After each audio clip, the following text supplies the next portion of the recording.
Just start off by asking you when was your first encounter with some form of media or pop culture that would be considered satanic by the church, at least to the best of your knowledge? Oh man.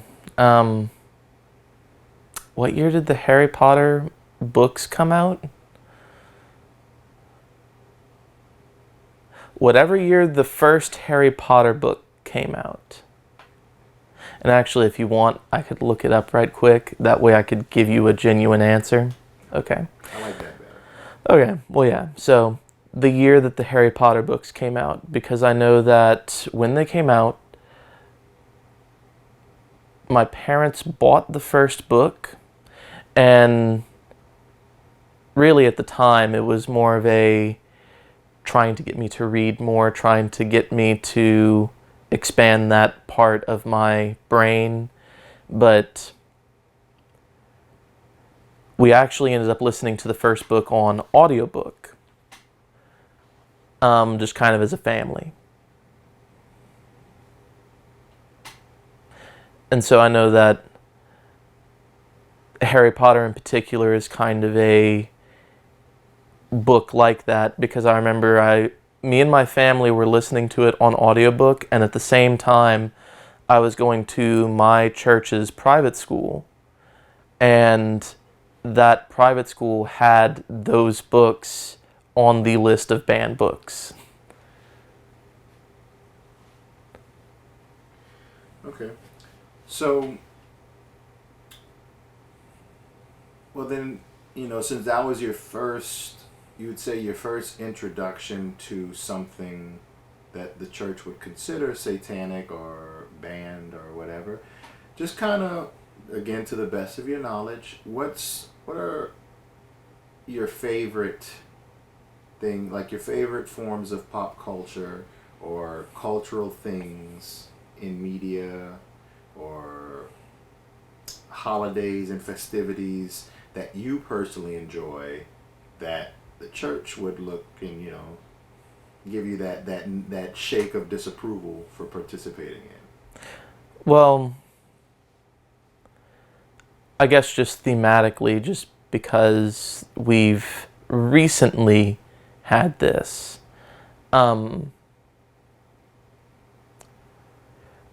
I know that for a lot of churches, Halloween is probably a sore subject, or at least it's something that instead of calling it Halloween, it is the fall festival or something like that.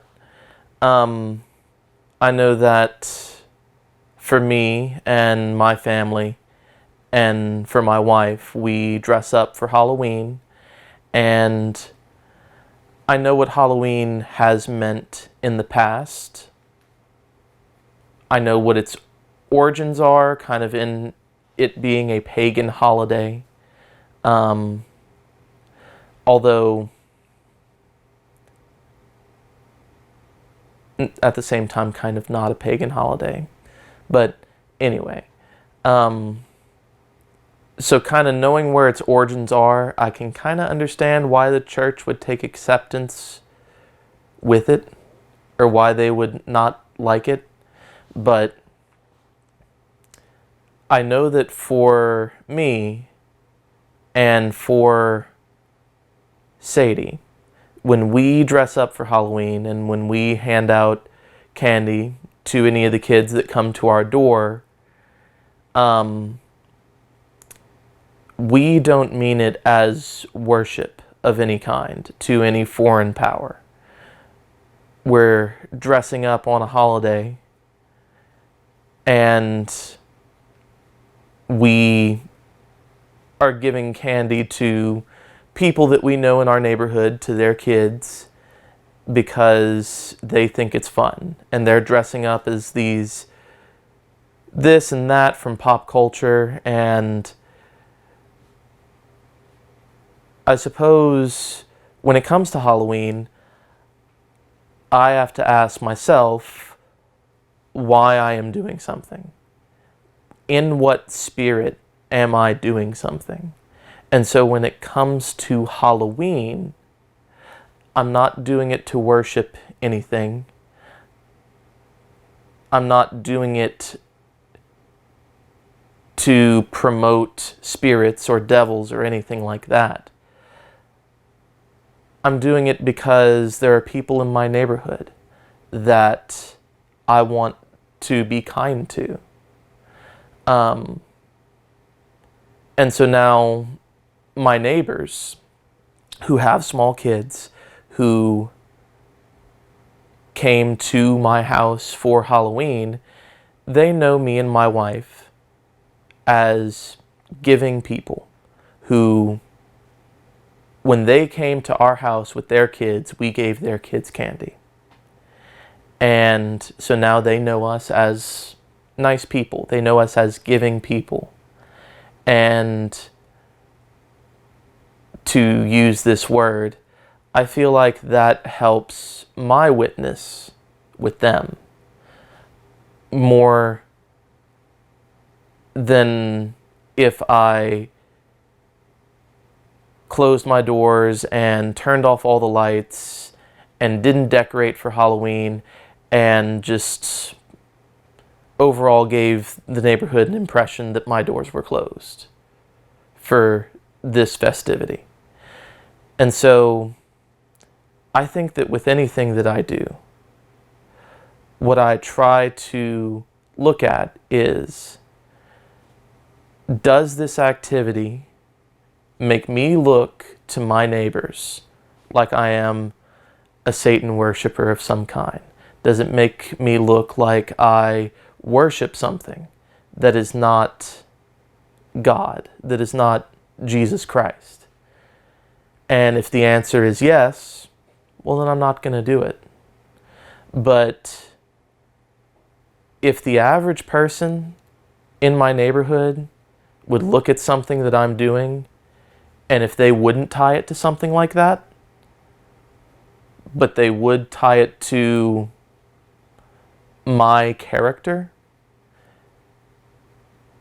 and if it reflects well on the character of a follower of Christ, then I will do it. Okay. And I'll kind of do a little piggyback off of it too, because now, and this is a question I will disclaim, you don't have to answer it if you don't want to, because I don't want it to make it seem like you're taking shots at the church. But I see in many cases there's some hypocrisy among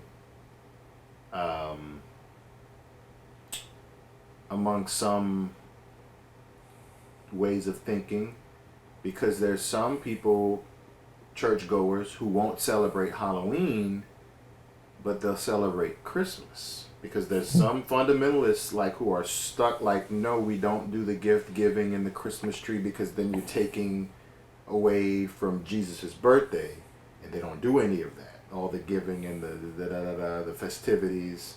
So it's like, but then there's some who won't celebrate Halloween, but will celebrate Christmas, because if you really think about it, Christmas isn't about Santa Claus.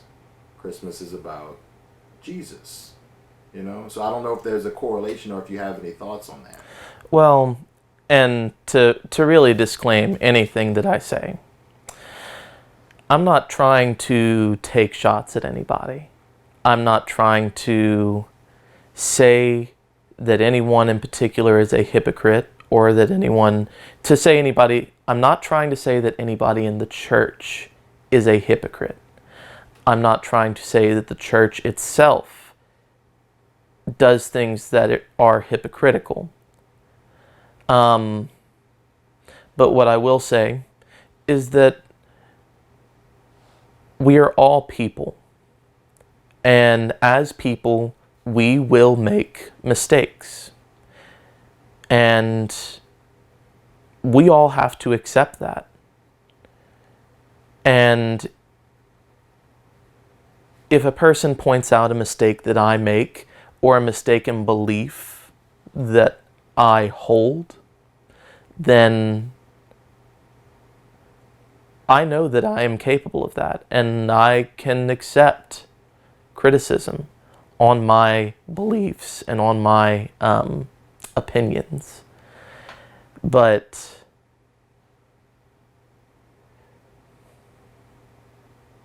I guess what I'm getting at is people in the church are imperfect people. We as Christians believe this. We believe that we are an imperfect people serving a perfect God who has shown us grace. And it's only by that grace that we are saved in any capacity. Because we are imperfect, we are incapable of saving ourselves. But because we believe we are imperfect, we have to believe we're capable of being wrong. And when we're wrong, oftentimes that means that we're saying one thing and doing something else. Sometimes it means that we are being hypocrites. So there might be a place in my life that I'm being a hypocrite. There might be a place in your life that you're being a hypocrite. And that's okay, because it's not by our own power that we are saved. But to answer your actual question that you asked, what was your question that you asked again? Yeah, it was just more so like, Oh, you see a correlation, Halloween and Christmas. Yeah, similarity between those two in regards to Christianity and how they're celebrated. Well, if we look at it from a fundamentalist perspective, or what I imagine to be the fundamentalist perspective, I might just be making a straw man here.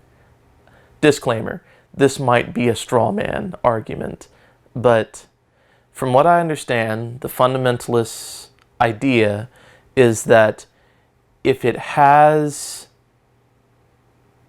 venerates something that's not God, if it has something that's a demon, or if it has something that's a power that's not God in it, then it's not right. Even if you don't venerate it, just looking at it could be wrong. Because, I mean, if you're reading Harry Potter, but you're not venerating the ideas in it, then why is it wrong? It's wrong because you looked at it. At least that's my understanding of the fundamentalist idea. It's wrong to read it because it's there. And so if that is the idea, and if that's the idea of why Halloween would still be wrong, even if you're not worshiping something having to do with it, then I do see the point that, well, then what about Christmas? What about Santa Claus in Christmas? He has these powers, so to say, that aren't human, where he can teleport into people's houses and carry an ungodly amount of gifts in his sleigh. How many children are there in the world? And he has either gifts or cold for each of them. That would be inexplicable powers given to some creature. And so I do think that if you are throwing out Halloween, if you're throwing out Harry Potter, then in the same movement, you do kind of have to throw out Santa Claus. And if you're going to do that, then why stop there? Christmas isn't even technically when they think Jesus was born, so why even have it be a thing at all if that is the line of argument that you're going to pursue? In which case, maybe you would celebrate Christ's birth in June or July, when I believe, if my memory isn't failing me, I believe that June or July, somewhere in that time, is when they think that he was actually born. So maybe you would actually celebrate it then. Okay.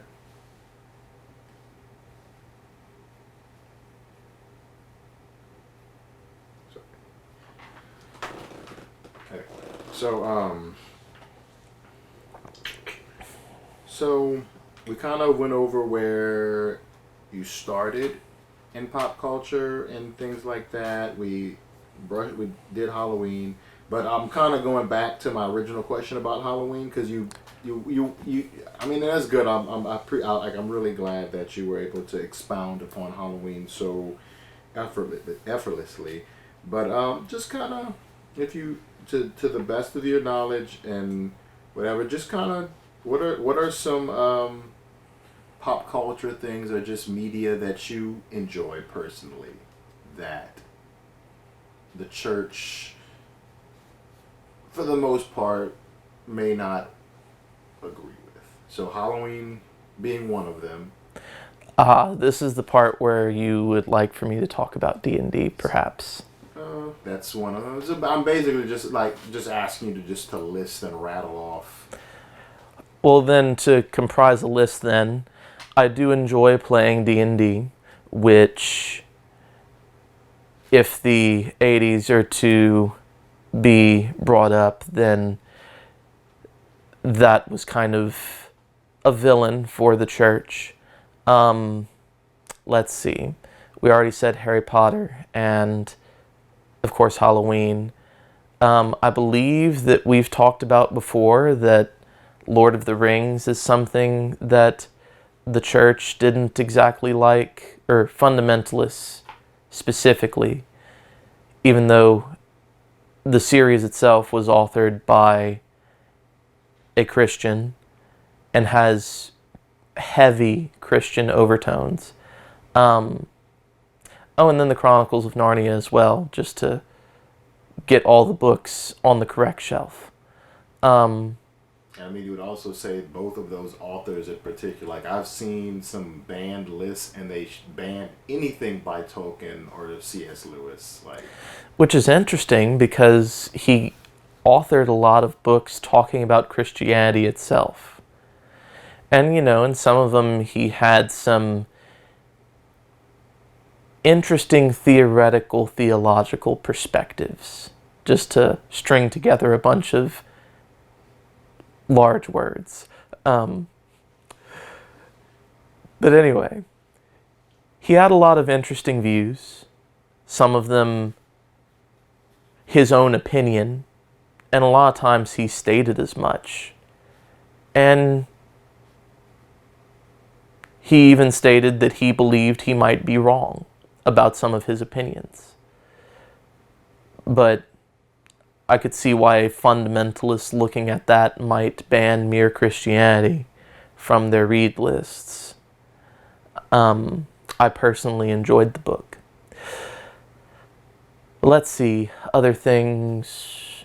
Well, I tend to watch just about any movie that comes out, really. I will watch a movie with a R rating on it, and I know plenty of people that are and are not fundamentalists, but are Christians that would frown upon that. oh, I think I could help you kind of refresh your memory because I already know we talked about this, but Pokemon. Oh, Pokemon, yes. Video games in general. Well, so Pokemon the series. I've watched the series, and then of course I have. Sorry, anyone out there, but I have played every generation of Pokemon. I have not necessarily beaten the game each time, but I have played each generation of Pokemon. And I know that that's been something that's also been a bit of a villain in the church's eyes. But then talking about that, just video games in general.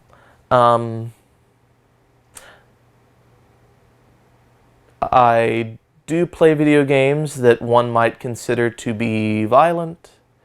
I've played video games that have demons in them, that have creatures with powers in them. And then, of course, with D&D, D&D itself has all of the same suspects in it. And so I do play these games with friends, or sometimes by myself, if it's a game that has a story. And I tend to do that in my spare time when I can. Okay. So I kind of want to dive deeper into, and again, like we've established before, you didn't go to seminary to study any of this. This is I most certainly didn't. completely, as opinionated from your end and your perspective of things. But why do you think the church is against these things? Because I'm noticing a trend between these things. They have themes of demons, magic, just otherworldly, supernatural things. And I think you did kind of answer that question before, but I kind of want to maybe see if we can't dive a little deeper into that aspect specific. Like, why are these things suspect or villainized by the church? Or at least, why do you think they are? I could understand demons. That's fair. But what do they have against magic? Yeah. Well, so I kind of understand what you mean. I've said the answer, but I didn't show any of the work. So I can do that. Well, and then also kind of trying to explain an opinion that isn't mine from the opposite perspective, I suppose. So what do you think? Well, and I wouldn't even say the opposite perspective. But for a fundamentalist, this is kind of me trying to imagine their brain coming to the conclusion that they've come to and staying at that conclusion. So if well, and just to quote a few, well, I say quote, just to try to remember from off the top of my head a few scriptures. Being in the world, but not of the world. Specifically focusing on the not of the world part of that. I feel like that there is the basis somewhat for why a fundamentalist would look at some of these things and say no. And then, of course, there are other passages. There is a passage in Scripture that the reference is escaping me, but it essentially says what we should focus on as Christians. We should focus on things that are beautiful, that are kind, that are... I want to say it's somewhere in the Beatitudes, that it kind of tells you how you should be, and then also the things that you should focus on as a Christian. And then, of course,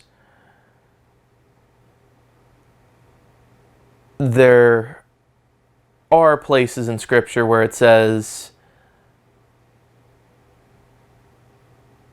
or at least I'm fairly certain there are places in Scripture where it says to avoid the worship of, actually I'm certain of that, avoiding the worship of idols, avoiding the worship of powers other than God. And so that does mean avoiding the worship of demons, avoiding the worship of another god. And so in a lot of pagan religions, in like Wicca and stuff like that, there is magic. And so because there is magic in those religions, and also because magic kind of has a history with like witches being the concubines of the devil and stuff like that from just a historical perspective. Um, Demons, they're in the Bible. They are said to be bad. And the church in particular doesn't like people worshiping them. And then, of course, the church historically has not been very happy with people worshiping other gods. And even in the Bible itself, God wasn't too happy with people worshiping a golden calf and ascribing to it powers and abilities that are actually His. And then, of course,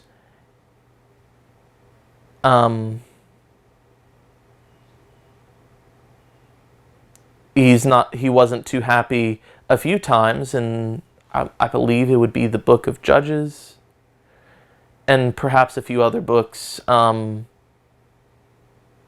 various prophets and such, where the Israelites took gods of other people and worshipped them instead of or in combination with Jehovah Jireh,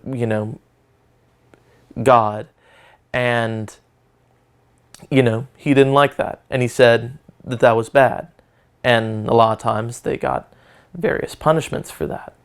And I get that. And so then you take that and you put it into pop culture today. And you apply it to the different things that we've talked about. There are demons in Dungeons and Dragons. There are demons in some games like Doom. And then, of course, there is magic in Harry Potter. There are witches and ghosts and stuff like that in Harry Potter. And then, of course, with Pokemon, they're little monsters. And if you, kind of stretch for it, I say stretch for it. That's, me putting my own perspective in. I would call it a stretch, but a fundamentalist might not call it a stretch to say that those are invocative of demons. Invocative. A fundamentalist might say that Pokemon are the same as demons. And so, if you are a fundamentalist looking at pop culture and looking at the way people consume pop culture, you might say that a person worships these things, that they venerate these things.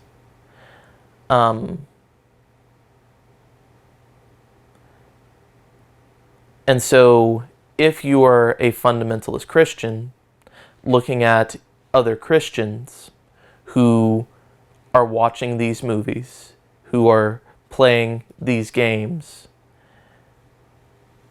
and they're doing this stuff, then you might say that it is bad for them to do that, because you might look at it and say that they too are venerating demons by doing these things. And so I believe that that is why the church villainizes or sees a villain in Dungeons and Dragons and in video games and in movies that have these things and in books that have these things, because they put it on the same level as worship.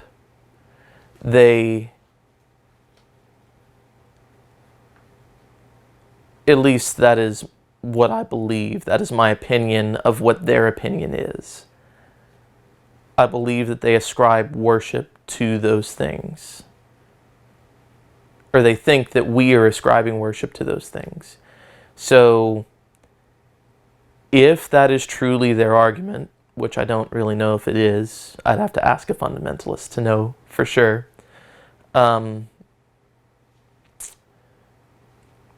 My counter argument would go something like this.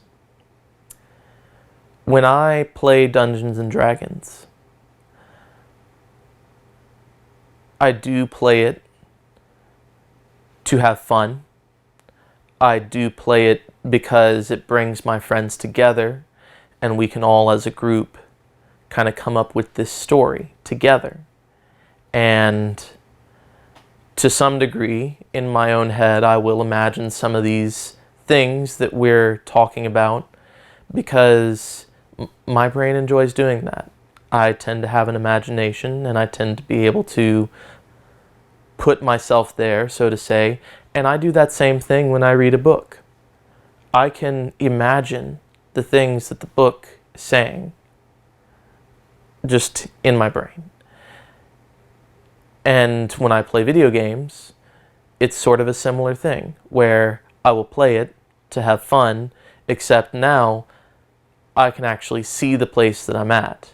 I am seeing what somebody else has imagined and walking through a story that someone else has made visually. And I think that when it comes to playing D&D or playing these video games or reading the books that I read, when I read them, am I venerating or am I giving worship? When I play video games, when I play D&D, when I watch these movies or read these books, am I worshiping something that's not God when I do these things? Am I trying to escape from this reality and go someplace else for a little while?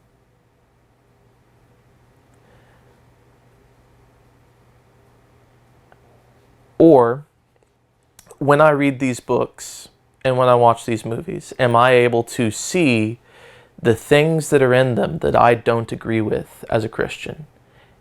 Am I able to identify them? And am I able to know that I don't agree with it?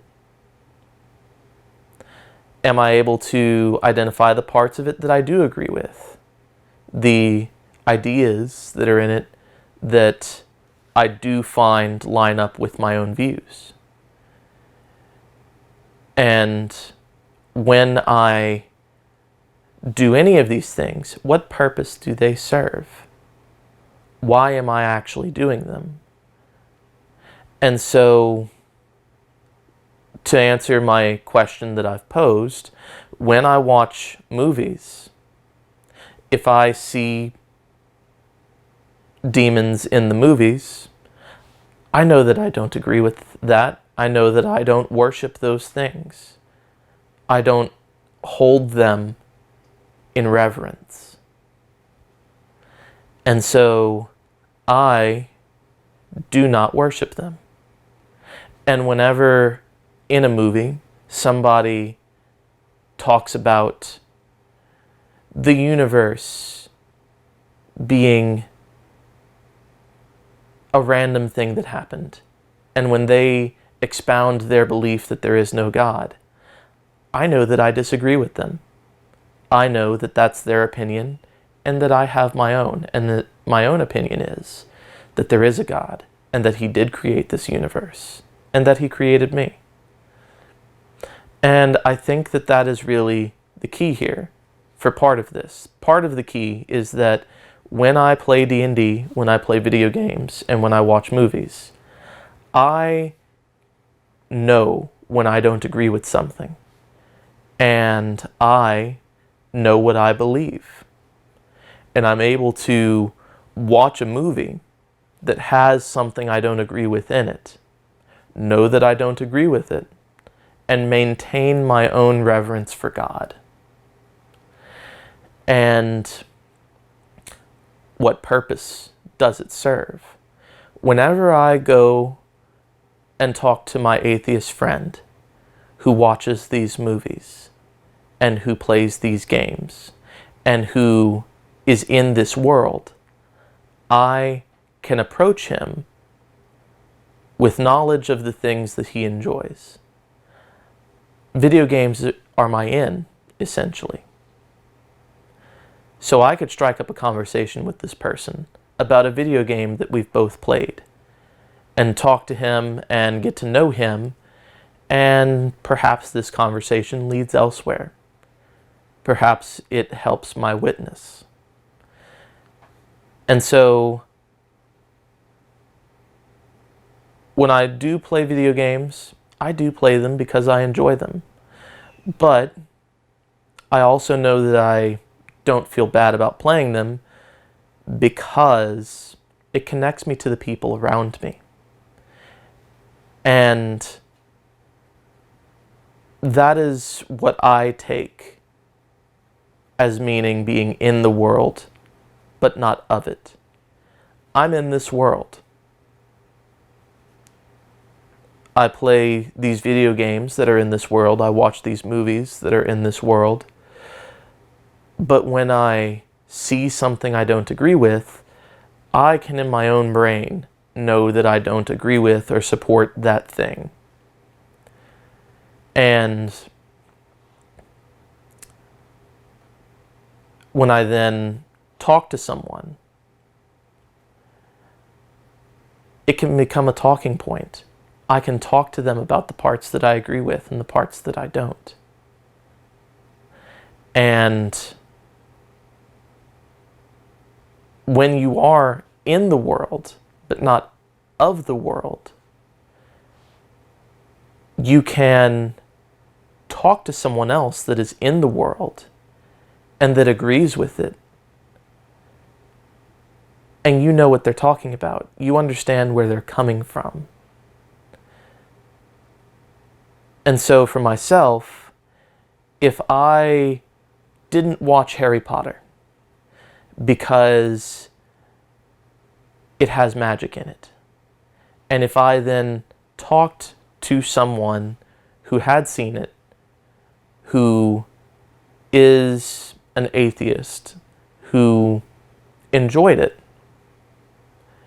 and if my first response to Harry Potter, or if whenever I talk to them, my response is, well, I never watched it because it has magic in it, and I disagree with that because I'm a Christian, and so I've just never seen it. It's a lot different whenever instead I say to them, oh yeah, I have seen it. And then I start to maybe talk about the main character, who is something of a chosen one, and he ends up defeating the evil guy in the end. And I can tie that right back to my own beliefs, because that is a part of that series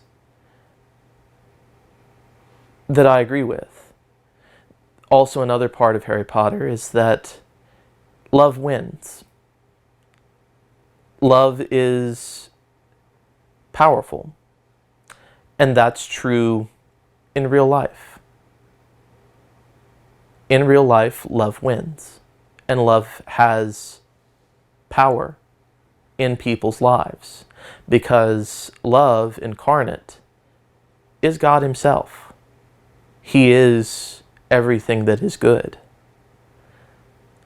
And so I agree with that part of that movie, that love is important. And so I can tie that right back to my beliefs. I can do that in conversation. And it becomes part of my witness. It becomes part of what allows me to reach a community that needs Christ. Okay. And you kind of answered my question a little bit. The question I had planned for next was basically about, like, how do you personally justify participating in these things